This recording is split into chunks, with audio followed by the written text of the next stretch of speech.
Si t'étais croyant et que par miracle tu te retrouvais dans Squid Game, tu mourrais en martyr ou t'ôterais la vie? Si t'as bugué devant cette question, reste bien jusqu'à la fin. Tu risques d'être un peu choqué. En gros, Squid Game, c'est une série dans laquelle plusieurs participants sont regroupés pour jouer à des jeux de plus en plus morbides. Et bien sûr, il arrive très souvent que les participants s'entretuent.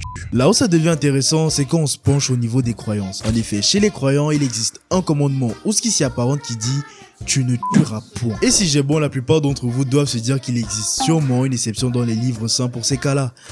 Eh bien non. Ou plutôt, c'est pas aussi simple. Parce qu'en fait, t'as le choix. Déjà, ôter la vie de manière générale constitue un péché grave. Et le croyant est censé accepter de mourir en martyr avec l'idée que sa foi et son refus de péché lui assurera la vie éternelle, au détriment d'une survie beaucoup trop coupable. Mais d'un autre côté, préserver sa propre vie est aussi un devoir et donc se défendre ou défendre sa famille devient légitime parce que cela te permettra de continuer à servir Dieu. Mieux encore, là on n'est pas sur un acte purement égoïste mais bien sur de la légitime défense. Bref, tu l'auras compris, mais c'est plus un choix moral qu'autre chose. Et toi, tu ferais quoi ?